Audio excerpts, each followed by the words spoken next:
Okay, good morning, class. Good morning, teacher. Before we begin to our new discussion, let us pray first. In the name of the Father, Son, the Holy Spirit. Amen. Angel of God, my guardian dear, to whom God's love to meets me here. Ever this day, be at my side, to light and guard, to rule and guide. Amen. Okay, class, I will show you a picture and observe carefully. So look at this. Look at closely. What do you think is this? Gumamila, teacher. Very good. It is beautiful and fresh flower. Now, let's look closely. Look at the wall plant. What are the different colors do you see? Green, yellow. Okay, it is red and green. Okay, so why do you think this flower is so bright and colorful? That is help the plant it anyway?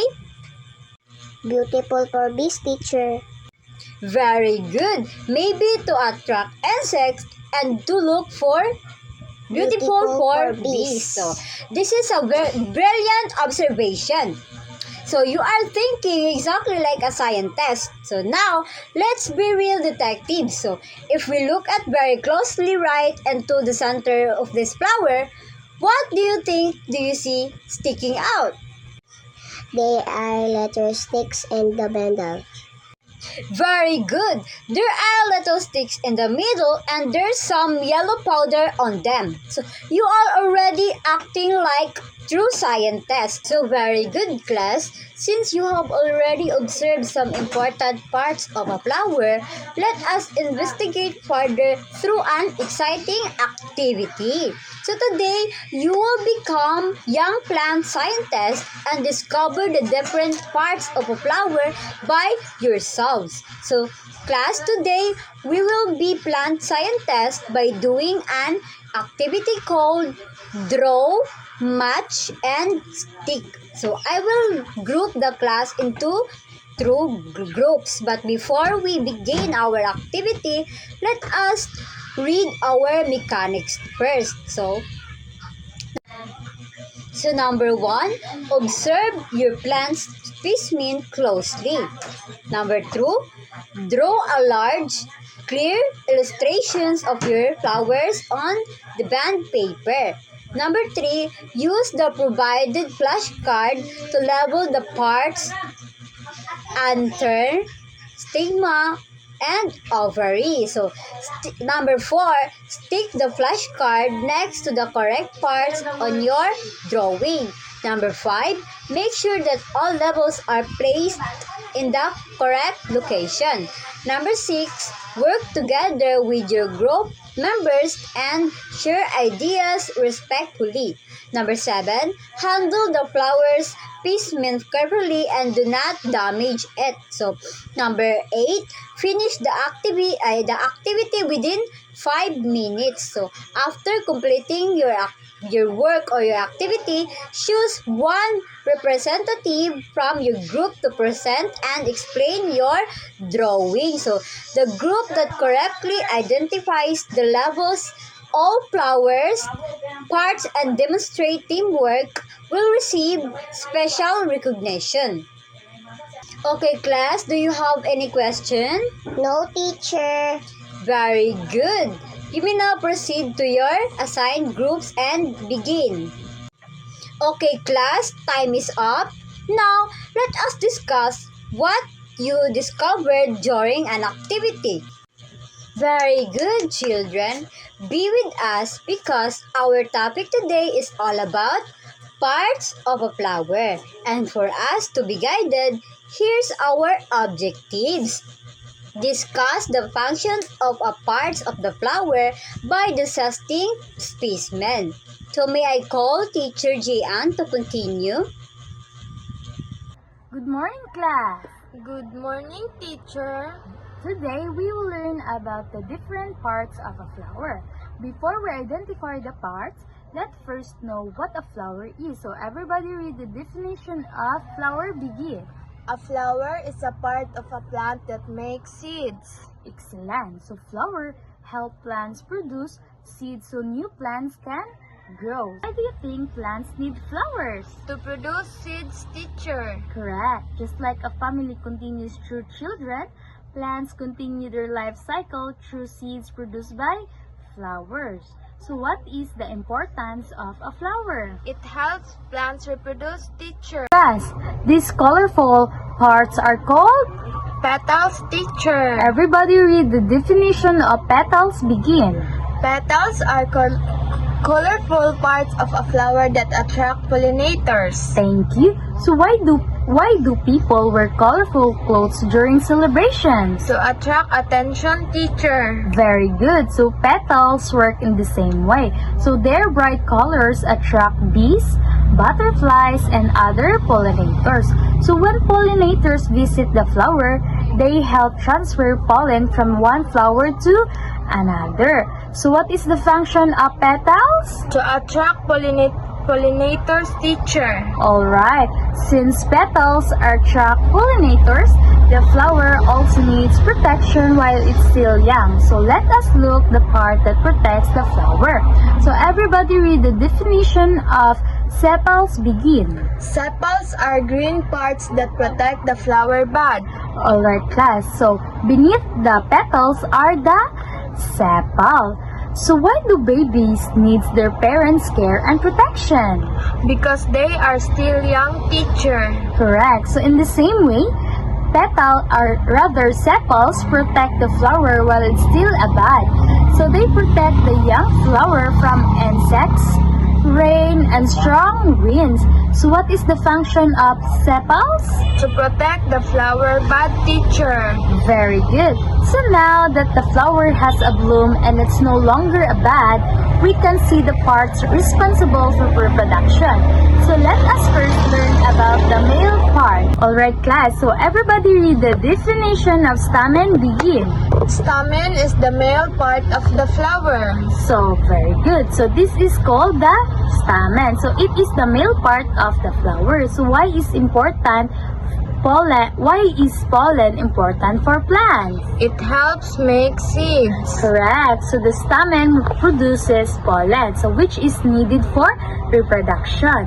So the stamen has two parts, the anther and the filament. So what is the function of stamen? To produce pollen. Excellent class. So the stamen reproduces pollen. So but where does the pollen come from? So let us take a closer. So everybody read the definition of anther. Begin. Anther makes pollen. Very good. So class, the yellow structure at the tip of the stamen is the anther. So what do you see or what do you use to keep powder or spices? A container. Very good. So very good class. So the anther is like a container. So because it stores the produces pollen. So what does the anther produce? Pollen, teacher. Alright. Upright and spread pollen effectively. So everybody read the definition of filament. Begin. Filament. The thin stalk holding the anther is called the filament. So what supports a flag so it can stand high? A flagpole, teacher. Correct. So the filament it's like a flagpole because it supports the anther. So what is the filament important? It supports the anther, teacher. So now class, we have learned about the male part of the flower. Now let us move to the female part that receives pollen. So class, this is called the pistil. So everybody read the definition of pistil. Begin. Pistil is the female part of the flower. So it is the female part of the flower. So why is the pistil important? Because it helps make seeds. Correct. Just like a mother cares for her child, the pistil helps in developing seeds. So the pistils has three parts, the stigma, the style, and ovary. So what are the three parts of pistil? Stigma, style, and ovary, teacher. Excellent, class. So to understand how the pistil works, let us start with its first part, the stigma. So everybody read the definition of stigma. Begin. Stigma is the sticky top part of the pistil. Very good. So the stigma is the top part of the pistil. It's called the stigma. So what do you use when we want something to sticks rather? Glue, teacher. Very good. So the stigma is a sticky just like a glue. So its job is to catch pollen. So why it's the stigma sticky? So pollen can stick to it, teacher.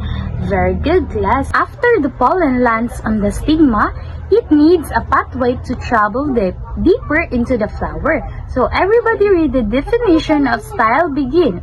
Style connects the stigma to the ovary. So the long tube below the stigma is called the style. So what do you use when drinking juice or milk tea? A straw, teacher.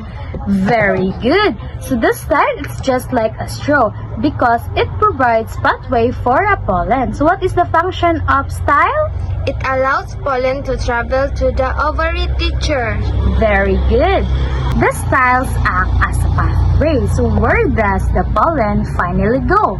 So let us find out. So everybody read the definition of ovary. Begin. Ovary contains ovules that can become seeds. Very good. So at the bottom of the pistil is called the ovary. So what do we keep inside a treasure box? Important things, teacher. Correct. So the ovary is like a treasure.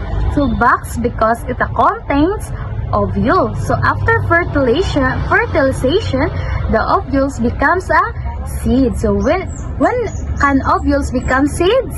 After fertilization, teacher. Very good. So we have learned the parts responsible for reproduction. So let us now look at another structure that provides additional protection to the flower. So everybody read the definition of bracts. Begin. Bracts is a leaf-like part below the flower. So class, these small green leaf-like structures are called bracts. So what they use what we need extra protection from the rain or sun? An umbrella, teacher. Very good. So bracts are like an umbrella because they provide extra protection and supports to the flower. Alright class, look at the stalk that holds the flower. This part is called the pedicel. So have you ever held a lollipop? What part helps you to hold candy? The stick, teacher. Very good. So the pedicel is like a stick of a lollipop because it supports and holds the flower. So the pedicel also carries water and nutrients from the stem to the flower so it can stay healthy and grow. So why is the pedicel important? Because it supports the flower and carries water and nutrients, teacher. Very good.